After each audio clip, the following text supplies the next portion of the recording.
Right, well, I make it 1 o'clock. In fact, 1 past. So let's kick off. So welcome, everyone. It's great to see so many of you dialing in. Hopefully, we will find a time to share some experiences, answer some questions, and hopefully spend an enjoyable hour together. I think it's really important for everybody listening in to use the question options, the Q&A options, the comments options to keep this interactive. It gets very dull very quickly if it's just us talking at you for the full hour. So welcome. My name is Mass Hannibal. I'm a partner at BDO. I have got two of my colleagues with me today, Giovanni and Rosita, who I'm sure will introduce themselves in due course. But as it says in the tin, the plan for today was really to share with you some of our observations, views, lessons learned from working with a number of clients over the last 12 months post the implementation of the new IFPR by the FCA. Today, focusing particularly on ICARA and on remuneration, some of the challenges and pitfalls people have had to navigate over the last 12 months. Of course, we are now a full year in, or near enough at least, and the FCA expectations are very much around people now operating fully within this new regime. And we all know that it does take time, of course, to get used to new arrangements, new requirements, and therefore, hopefully, this series of webinars that we're running will give you some insight, give you some opportunity to ask questions, and hopefully help along the way of getting to a point where things are operating smoothly in the new regime. So, as I say, welcome. Please do ask questions as we go along. Please do share your experiences as well, and in particular, if you disagree with anything we're saying, do call us out. It is almost much better to have a debate than just have a one-way monologue. So without further ado, Giovanni, shall I hand over to you? I think the next slide will simply say, please ask questions, so we can skip over that quite quickly, as I've said that now 17 times, so apologies for repeating myself. Over to you. Perfect. Thank you, Mads, and welcome everyone. I'm Giovanni Giro. I'm an associate director within Financial Services Advisory, and I've been focusing on IFPR implementation and kind of all of the different obligations throughout kind of the implementation stages. We're now at a point, as Mads said, where we have some good experience and some good insight of what is good and what kind of went well throughout the implementation process. So today we're going to share some insight and kind of lessons learned on ICARA and remuneration. Of course, these are the two topics we're covering today. So starting with ICARA, I mean, this is potentially one of the kind of more challenging aspects of IFPR implementation. The ICARA, as you all know by now, is the Internal Capital Adequacy and Risk Assessment. So just to give a quick refresher of what is expected in an ICARA document, kind of the main structure is on the slide that you see on screen. So nothing particularly new there. But what is important is focus specifically on the purpose of the document and the actual structure that the FCA recommends. So the main objective, of course, is to be able to demonstrate that the firm meets the overall financial adequacy rule, which means that the firm can operate effectively considering kind of the risks posed to the business throughout the economic cycle, and then also remain able to wind down in an orderly manner.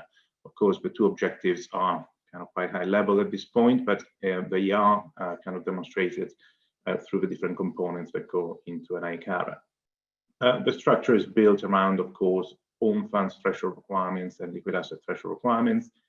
And then overall, the document needs to cover all those aspects that the FCA expects to find in here, including harm-led assessment of kind of the risk of harms posed to clients, to the market, and to the firm, stress testing, recovery planning, including kind of recovery options and contingency funding solutions, and then wind down plan. This is, of course, one of the key aspects and we're going to focus on this a little bit later today.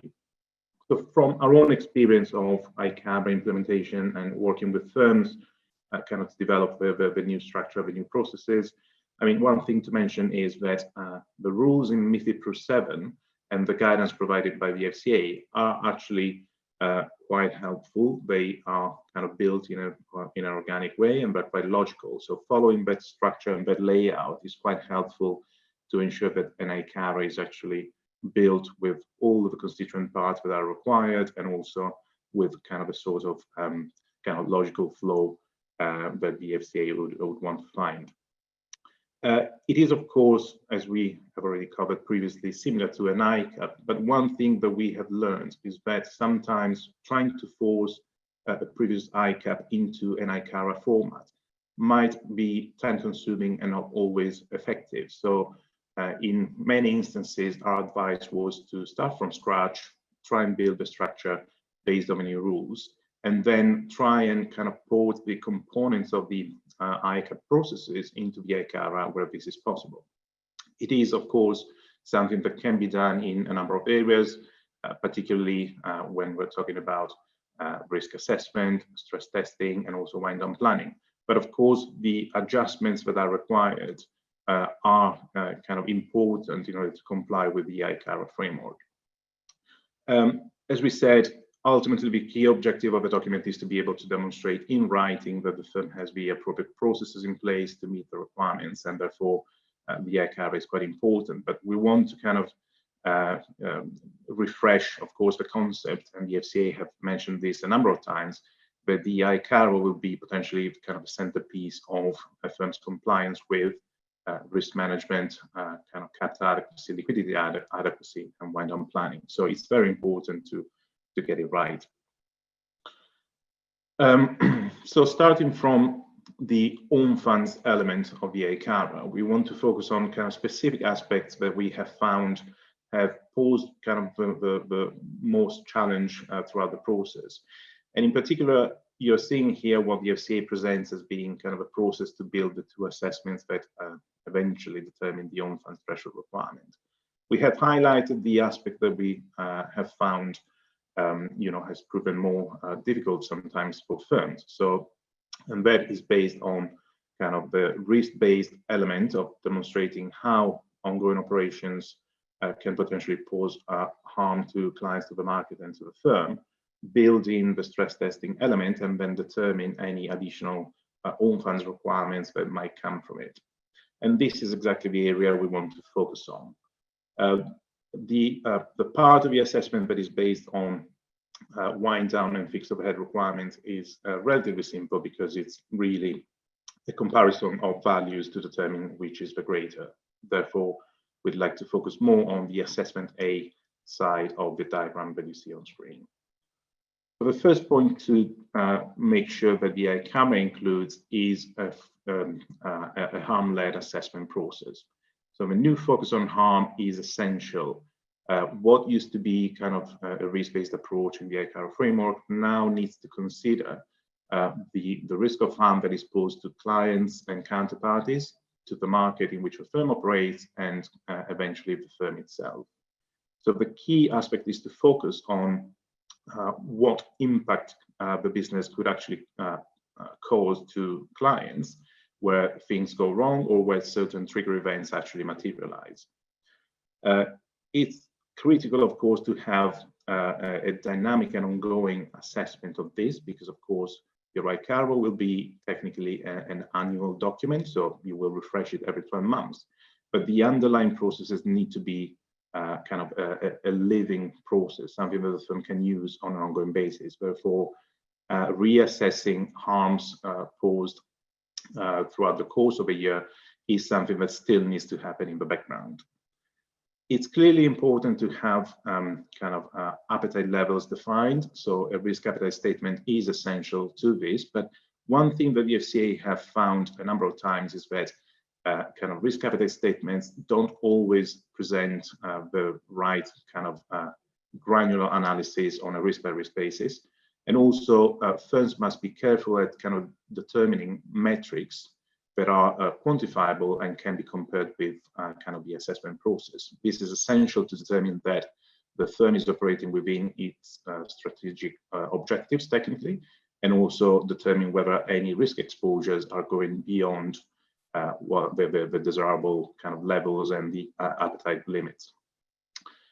In order to build a harm-led assessment, I mean, again, firms can definitely use the risk taxonomy that they, in most cases, already have in place. So a risk analysis that is already existing can be used, but of course, it will need to be adapted in a way that focuses on where the harm is potentially going. So in the past, all risks were quantified to determine a financial impact on the firm only.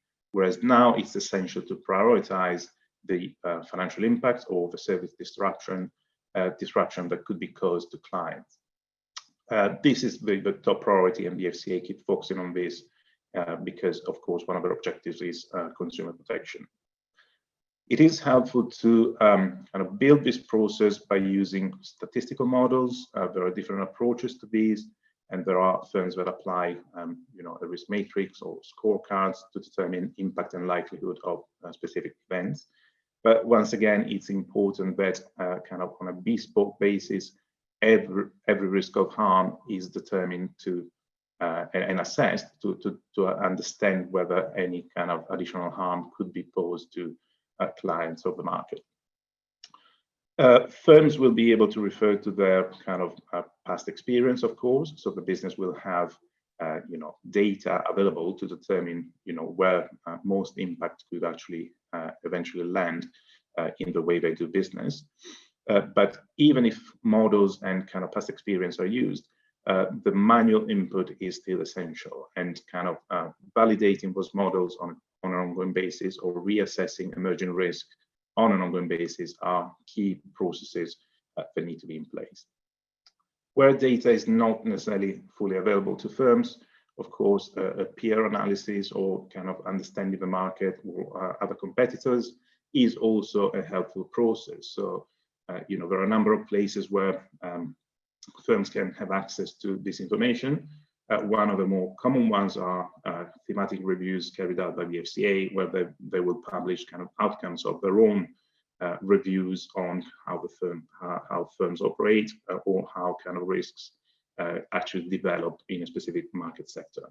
So this is helpful information for firms to actually build and kind of update regularly their own harm-led assessment.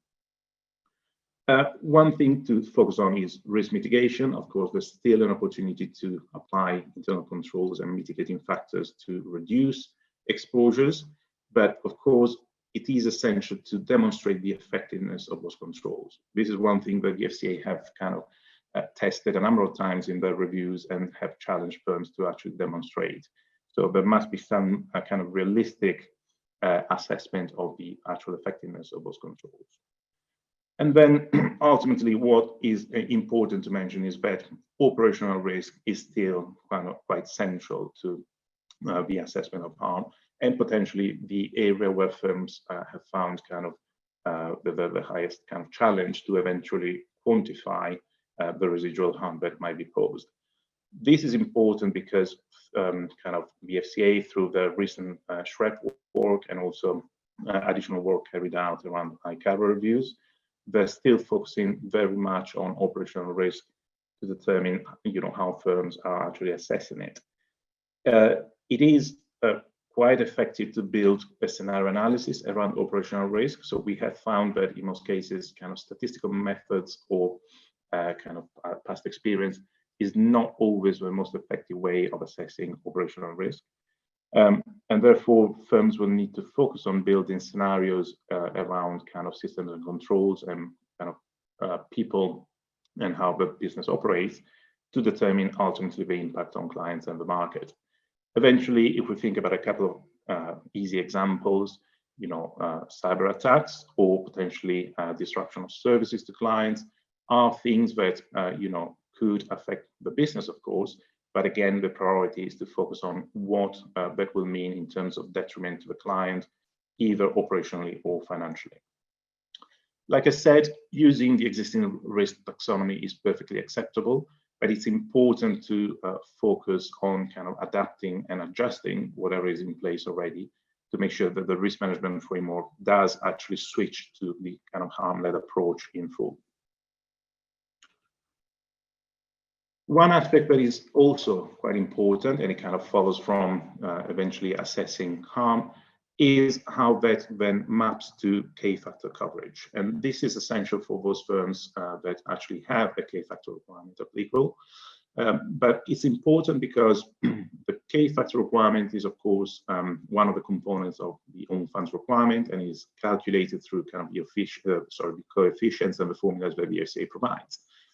But this needs to fit into the overall kind of risk of harm assessment that firms actually carry out, particularly to determine exactly how much can be covered through the K-factor requirement and how much could represent residual exposure that the firm actually needs to mitigate against, reduce, or provide kind of own funds or liquid assets against.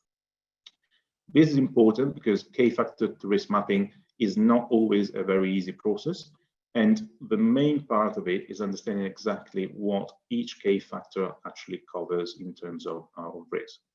One thing that is important to remember, and that we've seen a number of times, is never to kind of overestimate what a K-factor actually covers. So there are specific K-factors like KMPR in the example we have on screen that is meant to cover market risk. Of course, this would be a component that firms will calculate, but it's not always going to be, the only aspect of market risk that firms will need to consider. So a more holistic approach to each risk exposure will be required so that firms understand whether anything actually escapes the K-factor coverage, and they can determine what residual harm may still remain outside the scope of the K-factor itself. Some risks are not covered at all. This is important to remember. So firms, when they go through kind of the risk taxonomy, they will find that reputational risk or business risk are completely excluded from the K-factor taxonomy. And therefore, these will be covered by the harm-led assessment in full without any kind of K-factor considerations. So this is important because firms should not kind of, like I said, overestimate the coverage that K-factors offer, and make sure that their assessment is kind of course, organic to the business and goes beyond this. One aspect to remember is, again, focusing on operational risk. There's some guidance by the FCA to determine that operational risk is in part covered by KDTF. As firms will have experienced by now, KDTF itself is a component that represents eventually a very small portion of own funds requirements. It's usually a relatively small figure.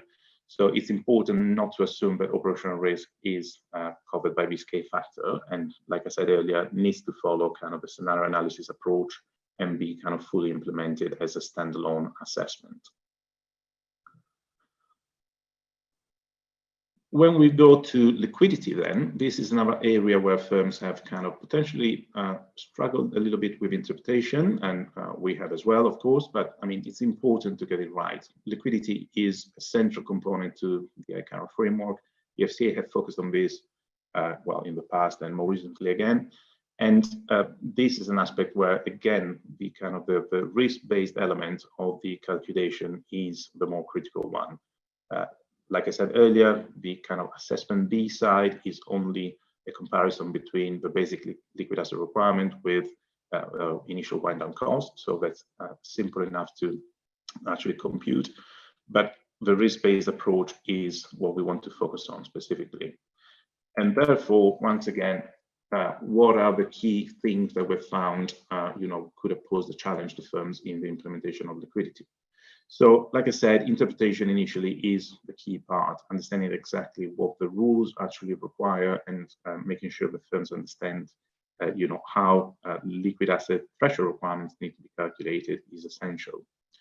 Sometimes the important thing is, to make, an estimate or a forecast of those risk exposures that could be linked to liquidity, and having a granular breakdown of liquidity risk over a 12-month projection is not always easy. I mean, liquidity really fluctuates a little bit more than own funds, and therefore firms might find it difficult to, have an accurate projection in place for the 12-month period. However, what the FCA have stated a number of times is that, again, the underlying process of liquidity assessment and liquidity adequacy need to remain a live process, an ongoing kind of monitoring component of the firm's internal assessment.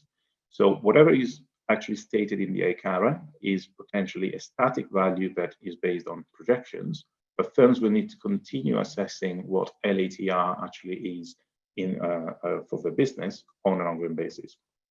This is also the reason why the FCA have clarified that what is reported in MIFIDPRU needs to be kind of a quarterly true representation of the current LATR values that the firm has assessed in the quarter, rather than an exact replica of what was in the ICARA originally, again, due to the potential lack of accuracy and reliability of information in the initial forecast.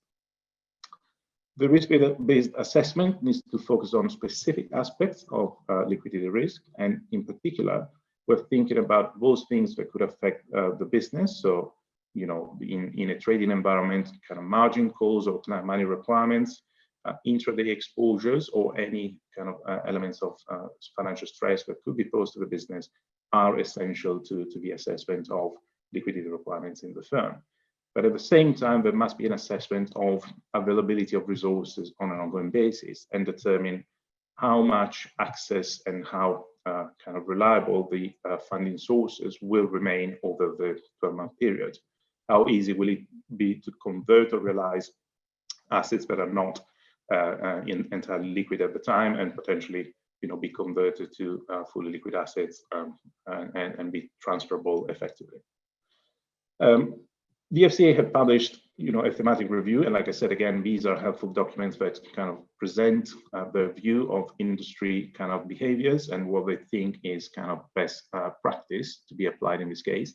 And they have focused specifically on how liquidity could be affected in a group environment. So particularly including consideration for group-wide implications, intra-group dependencies, any loans that might come from the parent, but also any events that could affect the overall liquidity, even when it happens elsewhere in the group. This is part of the assessment that firms need to always consider.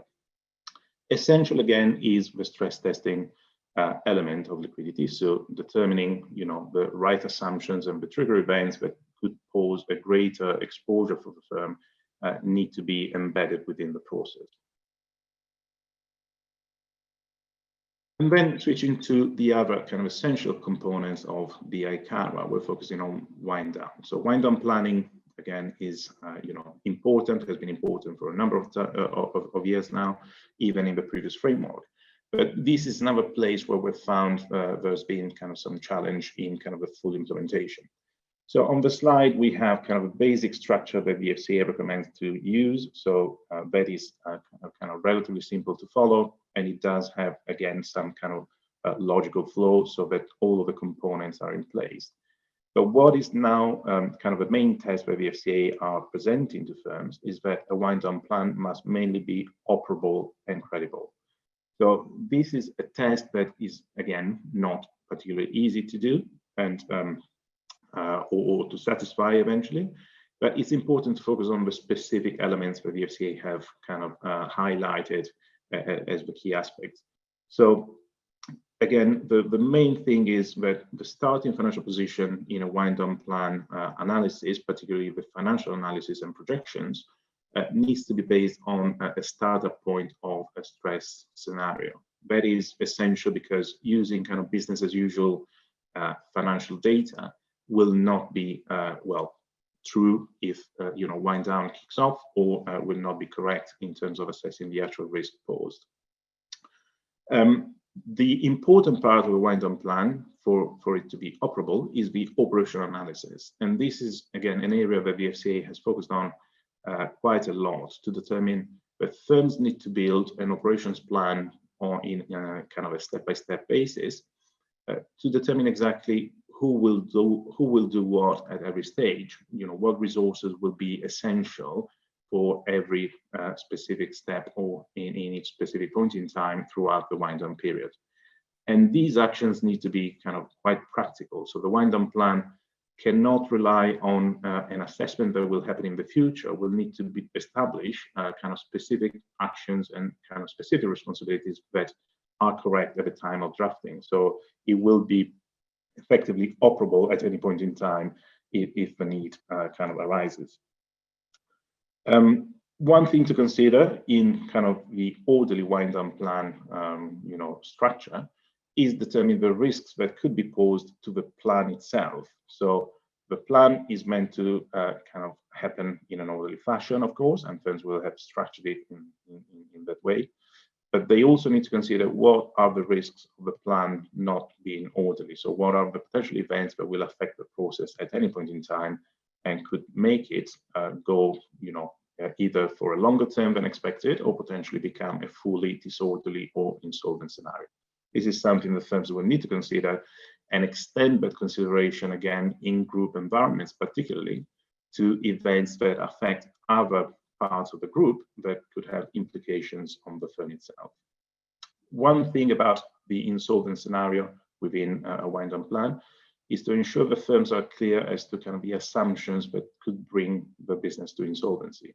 So in this case, reverse stress testing, of course, will be helpful, but it's also important to understand what will be the limits or the key triggers to make kind of the wind down insolvent and eventually make the wind down plan disorderly.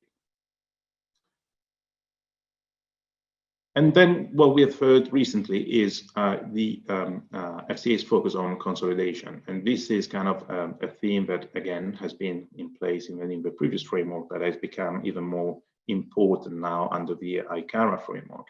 So understanding consolidated requirements is essential from the start. But one thing the FCA have focused on is how is that reflected in your ICARA? And the main thing that they explain in the handbook, not always too clearly, but it's something that firms will need to kind of look into more carefully, is understanding exactly how a group can develop an effective ICARA. So the obligation by default is for the ICARA to be on a solo basis for a MIFIDPRU investment firm. But there's an option for groups to actually build a group ICARA, which needs to be structured in a way that also allows to have all of the individual components of the solo MIFIDPRU investment firms to be able to demonstrate how they meet the offer on a standalone basis, but also show what group interactions are actually embedded within the ICARA process. So this will normally happen when there's a centralized kind of risk management framework, or when governance is actually basically held at the head of a group in the parent entity, for instance. So this is important to understand because some firms have potentially switched from a consolidated ICAP directly into a consolidated ICARA without necessarily consulting the FCA. And it's important to understand that a consolidated ICARA will only be correct to use upon receiving kind of FCA authorization to do that. So the FCA will be the one that will determine whether a consolidated ICARA is meant to be in place. So again, for groups, the main kind of transition is usually to go into a group ICARA if that's the best approach, and then they can approach the FCA if they intend to go for a consolidated ICARA, as they used to have potentially in the ICAP framework. So in a nutshell, just what we've covered very quickly is, the key aspects that, like I said, we have seen both the kind of a higher challenge throughout the implementation, but also understanding the FCA's kind of expectations, particularly in the areas that we've covered today. So, like I said, having a solid risk management framework that kind of embeds a harm-led approach is essential. And again, the transition is not always easy, but firms will need to make sure that it happens in a way that risk to client, to market, and to firm are clearly identified. Like I said earlier, risk mapping to K factors, again, is important. Underestimating or overestimating K factor coverage is not acceptable. The FCA will challenge that, and therefore assessment of residual risk of harm needs to be in place and needs to be quite realistic. And based on kind of rationale and the choice of assumptions that are consistent to the business model. And again, risk appetite statements need to be fully consistent and built with measurable metrics that firms can use on an ongoing basis.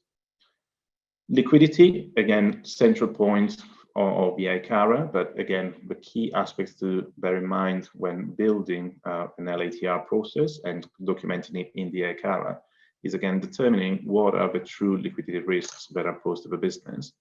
What is the accessibility to core and non-core liquid assets at the firm, and then understanding how kind of the cash flow analysis can be built in a granular fashion to have reliable projections when designing this into the ICARA and presenting it.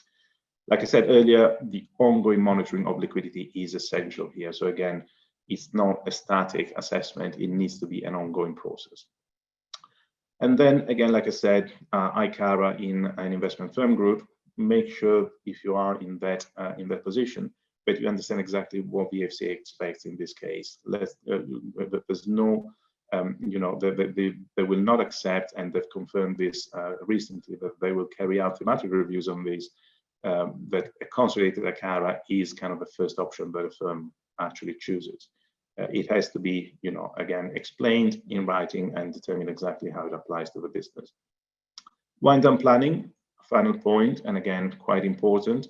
It is based on guidance, but now it is an essential component of the ICARA. It's essential to follow the structure recommended by the FCA. It's important to know exactly what assumptions are built into it. But again, understanding the financial resources throughout the wind down process, and also having an operational analysis that is, again, realistic, reliable, and practical are the essential kind of aspects that the FCA would expect to find in this. So make sure that when you focus on these aspects, you actually follow the guidance provided by the FCA, also including additional papers published separately.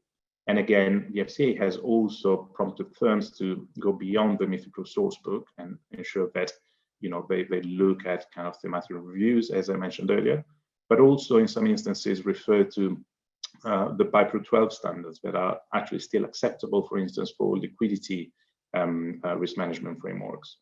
Also look at finalized guidance 20/1, which is also something that the FCA is relying on. So these are potentially kind of older kind of frameworks, but these actually present the principles and standards that the FCA would expect to find in an ICARA framework still.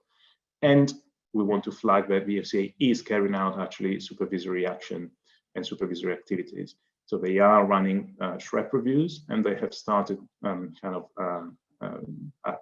basically addressing fast-growing firms with, again, expectation that the MIFID standards will be embedded by now. This is what I wanted to cover in this instance. I'm seeing a couple of questions, and just to cover one question that came up, is there a formal process to apply to the consolidated ICARA? Again, yeah, this is meant to happen only by addressing this with the FCA and requesting kind of that alternative option to them. So it's not a default position. It needs to be communicated to the FCA, and then they will need to grant permission to the firm to actually carry out the consolidated ICARA. So if there's nothing else, I will hand you to Osita, who will talk about remuneration.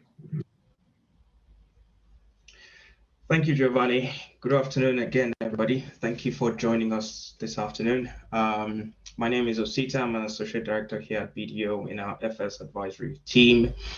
And over the next 20 minutes or so, we wanted to talk about the MIFIDPRU Remuneration Code, which is the new code that came in with IFPR, and our observations as we've supported firms both in an advisory and assurance capacity, different firms on either implementing it or reviewing what has been done. Some of the observations we've had from looking at these implementation programs, and share our experiences on those.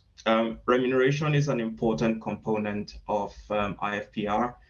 it speaks to the risk management objectives that underpins all of the new regime. And so getting it right is quite important. As has been said previously, please feel free to drop questions in the Q&A box, and we'll get to as many of it as we can. So just by way of a quick overview of the MIFIDPRU code, it's a new code set out in a new source book, the CISC 19G of the FCA handbook. It replaces the old IFPRU and BIPRU remuneration codes, which no longer apply.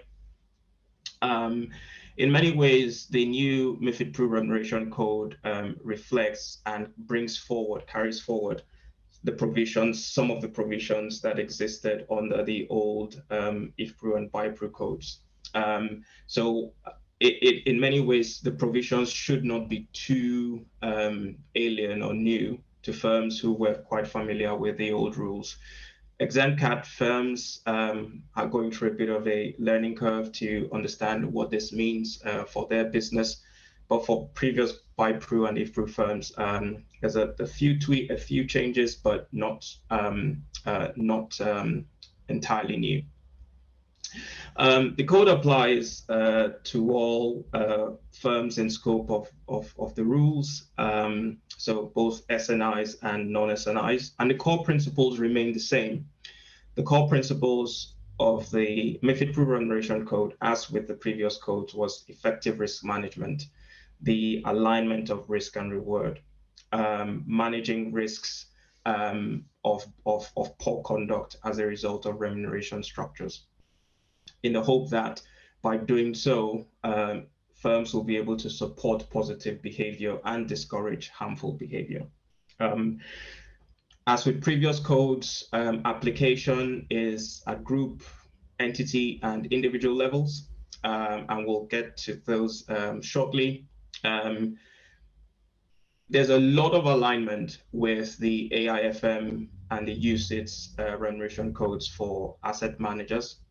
So for asset managers who have done a pretty decent job implementing the AIFM and UCITS remuneration codes, they will find that there are a lot of common themes and common provisions between the MIFIDPRU code and the AIFM code. What the rules or regulators have pointed out is that where there is a conflict and they don't expect there to be significant conflicts between the MIFIDPRU code and the other codes that might apply to firms, that the more onerous obligations will apply. In many cases, firms will should be fine in complying with both without any conflicts. CISC 19F, which looks at the remuneration requirements for sales staff and incentives, which came in from MiFID II, that continues to apply. Again, there are no provisions in 19F that should conflict with the provisions in 19G. So applying with both should be fine as well.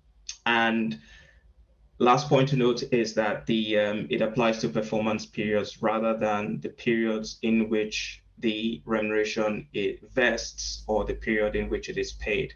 So it applies to the performance period rather than vesting period or payout period. Next slide, please.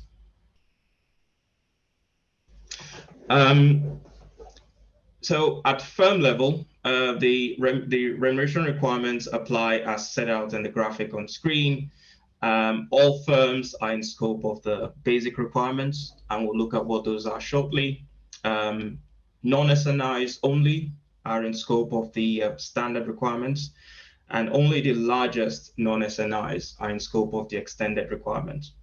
And the obligations are additive. So the largest non-SNIs will apply to both the basic, standard, and extended.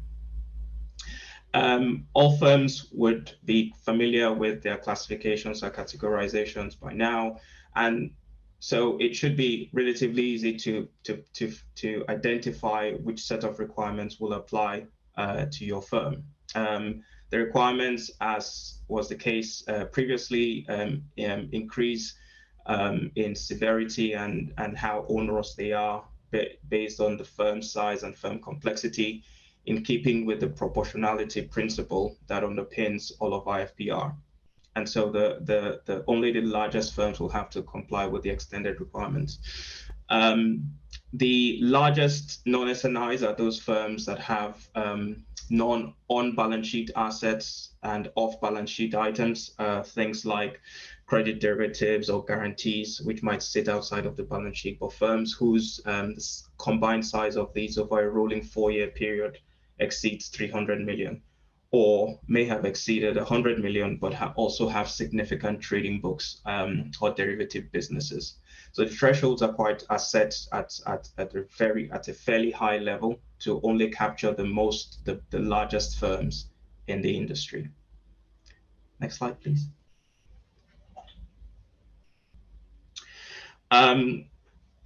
So there are applications at firm level, and this slide talks about the application at individual level.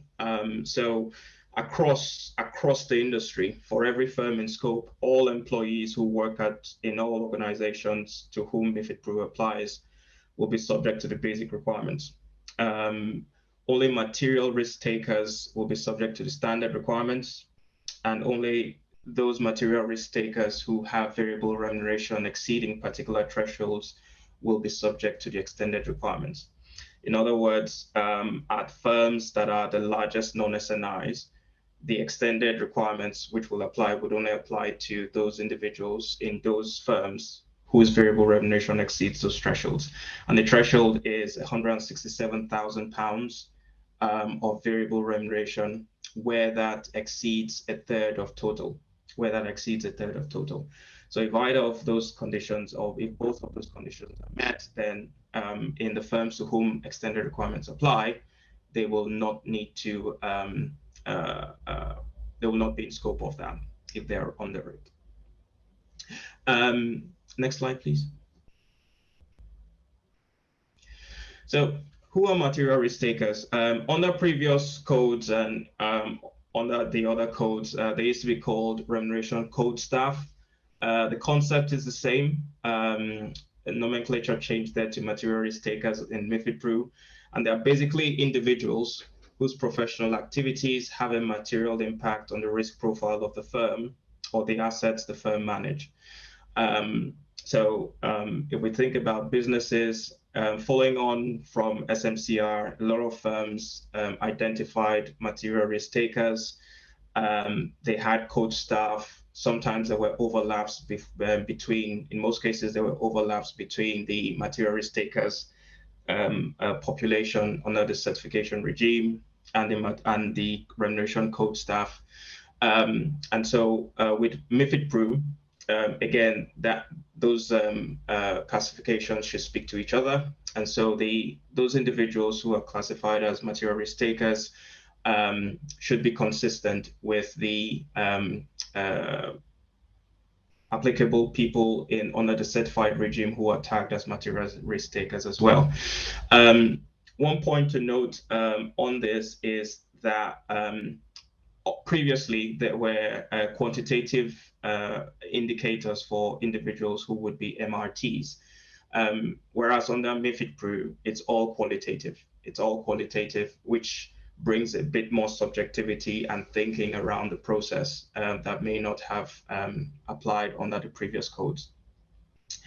The concept of material risk takers will only apply to non-SNIs. So in SNIs, regardless of the role the individuals place in those organizations, they will not be considered material risk takers. However, firms are able to apply more stringent requirements to individuals, even in SNIs, if it will be consistent with the risk management objectives and risk appetite of the organization. The FCA have given some indicators as to the sort of individuals who will be material risk takers. There are individuals who are members of the management body, members of the senior management teams, persons who are responsible for significant business units, significant revenues, material AUM, etc. And part of the challenge we've encountered as supporting firms implement this has been determining what is significant, setting that threshold at the right level. So in larger organizations, for example, some firms have taken a decision to exclude managers over managers who manage portfolios below a certain threshold, because they have taken the decision or made the estimation that that anything below a certain threshold will not be significant revenue or significant AUM. And the key thing, as is always the case with the with rules, is the documentation around the levels that have been set.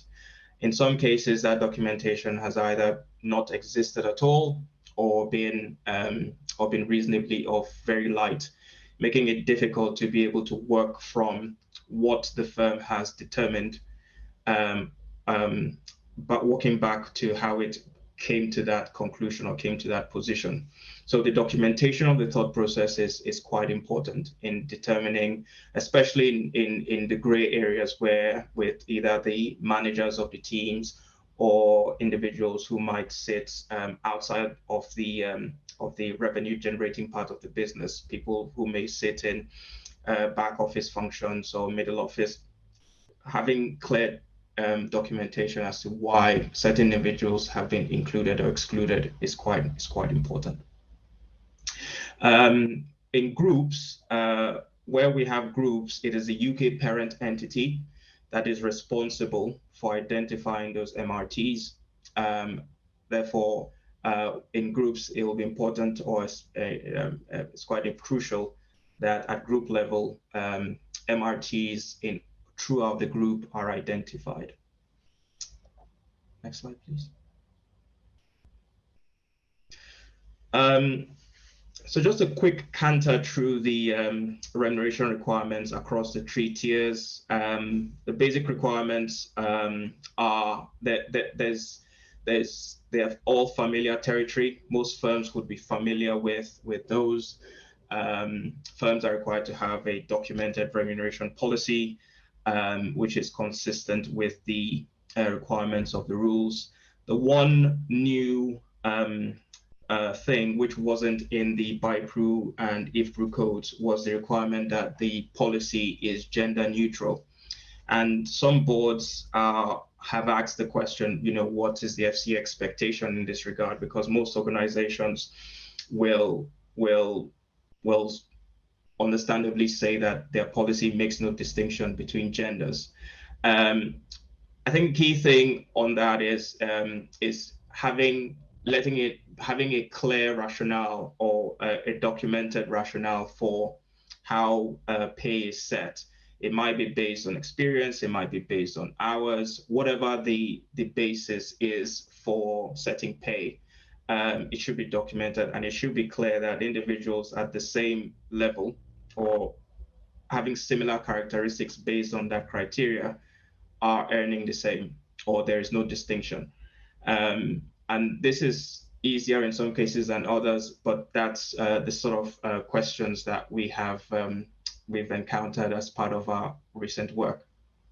The governance and oversight, ensuring that there's a REM committee if the firm is of a certain size, and in much smaller firms where there isn't a REMCO, ensuring that the board takes that function, ensuring that the board has that responsibility, it's documented in the TORs, and that there are processes that can demonstrate that the board have had sufficient oversight over the development of the policy. Making sure that fixed and variable components of remuneration are clearly stated in the policy, having clear criteria for determining what is paid, financial and non-financial, which requires a lot of correspondence or a lot of communication between HR, finance, compliance, making sure that it is clear what those criteria are, and restricting variable remuneration if it will affect the firm's ability to maintain a sound capital base. And more on that at the basic level, it's quite high level, Moving into standard, there are clearer or more stringent provisions in terms of risk adjustment, so that in determining what the pool of variable remuneration will be for any given performance period, there are clear processes for adjusting that pool to reflect whatever the performance or the assessed risks that have materialized. It tells the whole story about how different components link together, because if the risk management processes feeding into the ICARA show that certain risks are crystallizing, or that there's a higher risk coming through in a particular side of the business, that should be taken into account in determining what that bonus pool at the end of the performance period should look like. Standard requirements, while under basic, it just says that the fixed and variable components should be balanced, appropriately balanced, and the firms therefore have some leeway in choosing, okay, what does appropriately balanced mean? The standard requirements mandates that you set a ratio for what that looks like. And that ratio could vary from level to level, across employees, across grades, across functions, etc. Performance assessment should be based on linked to the financial and non-financial criteria of the basic requirements. It should also look at not just the individual's performance, but also the business unit of that individual, or the business unit as a whole, and the firm as well. So some adjustments to be made there. On the extended requirement side, some firms who were familiar with the previous remuneration proportionality guides will notice that these are what used to be called the payout processes, the payout process rules. So on deferral, retention, and payments in shares and alternative instruments. There have been, in some cases, some firms who are in scope, not a lot, but some firms might have explored using the waiver option that exists where they are unable to pay individuals in shares. That provision exists in some cases, and there are conditions that need to be met, which are set out in the rule book. But yeah, some firms, some groups have had that issue. And then deferral retention is around how we, in deferrals, how we move the vesting, or make sure that whatever variable remuneration has been awarded is paid subsequent or in subsequent periods, and setting what that period should look like. That is the key judgment area. And as with previous areas, it's about documenting clearly what those are. Next slide, please.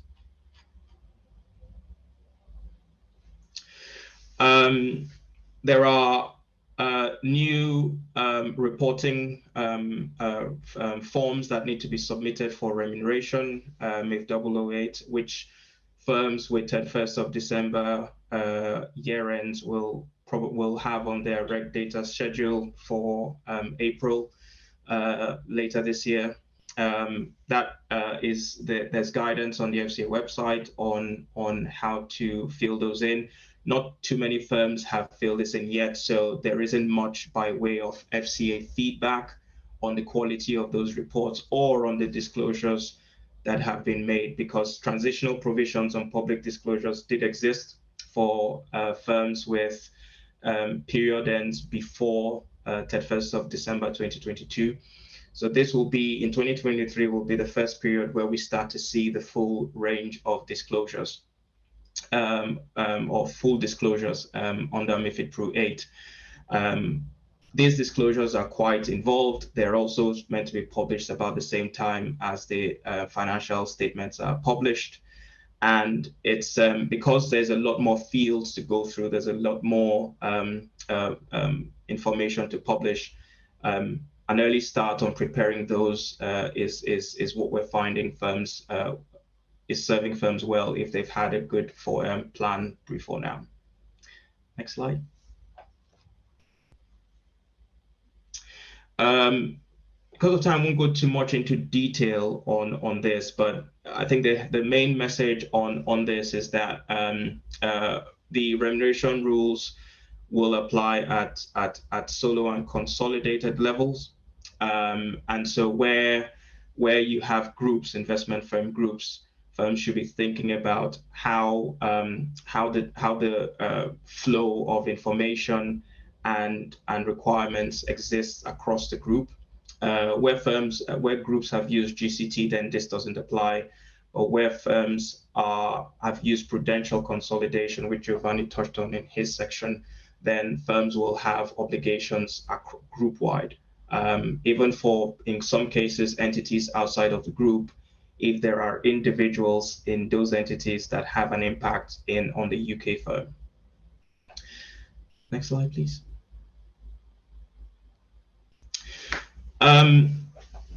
Just a quick run through some of the areas we've seen, or the areas of challenge that we've experienced working with some of our clients. The delta from the previous codes, the main message here is the communication. The communication between HR and finance and compliance and boards and the individuals involved as to what is changing in terms of how their remuneration will be paid. It's quite important that if payout ratios are changing, previously, for example, there were limits may have been set under IFPRU or BIPRU codes. If there will be any change under MIFIDPRU, making sure that those are communicated on time. The education and the training and board awareness and committee awareness where REM coexists in firms is really important. That needs to be in as part of the implementation plan, a key component of implementing this. The identification of material risk takers, if there have been changes, perhaps because haven't done the qualitative assessment, new individuals are coming in or some individuals are going out, that early engagement, early stakeholder engagement is really, really crucial. It is important that if individuals are coming in, they know what the obligations are, they're fully familiar with the policy, they're aware of malus and clawback terms, when they will kick in, etc., etc. And they also know about not having any pay structures that could, any arrangements that could weaken the objectives of the REM rules. So in summary, I think the message is the communication. I think the biggest lesson we've learned working with our clients is just making sure all parts of the machine are speaking to each other. This is not something compliance and HR alone can do in isolation. It has to involve all parts of the business. And I think we'll leave the last few moments for any questions. Yeah, I was just going to say there are a number of questions already in the Q&A functionality. So thank you to those of you who entered those. I'm conscious of time, so we will have a go at answering them now. But if anybody needs to drop off as we get towards 2 o'clock, of course, completely understand. We will have a crack at answering the questions now. And those we perhaps can't answer immediately, we'll take away. And either way, we'll share with the group answers to the questions asked here. So before we do that, just a quick thank you to everyone for dialing in. Hopefully some of this was useful, helpful, insightful, and dealt with some of the things, some of the issues, some of the challenges you may be grappling with already day to day. But if people need to dial off, completely understand. So thank you very much, everyone. And we will move to the Q&A now. Thank you. Giovanni, Sita, do you want to have a go at the questions raised, please? Yes, certainly. I mean, I've answered some of the questions in writing, so the Q&A page will have that for some of those, but we will share also the answers together with the slide pack after the presentation. One question that I might cover very briefly that came up is whether the correlation between K factors and specific risks is actually static or fixed. It isn't. So even the kind of the table we were showing on the slide is not meant to be kind of the only correlation, direct correlation between specific K factors and certain risks. The example of operational risk is quite important because there will be elements of systems failures or any trigger events that might be kind of linked to kind of people and operations in the business that could potentially sit and be covered in part under KAUM, for instance, or KCOH for client orders handling.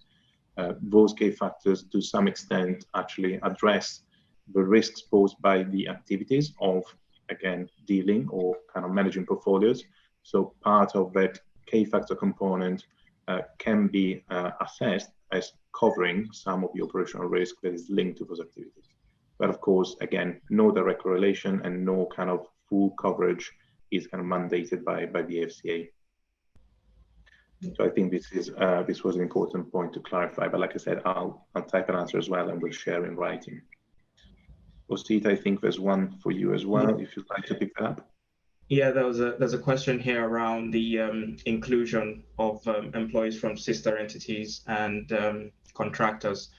Short answer is most likely you will need to, if those individuals have an impact on the activities of the MIFIDPRU firm. So if you have contractors who are working for the MIFIDPRU firm, or you have entities or employees of other sister entities that are doing work for the MIFIDPRU firm, then the term, the application of the REM rules is quite far-reaching and will extend to those as well.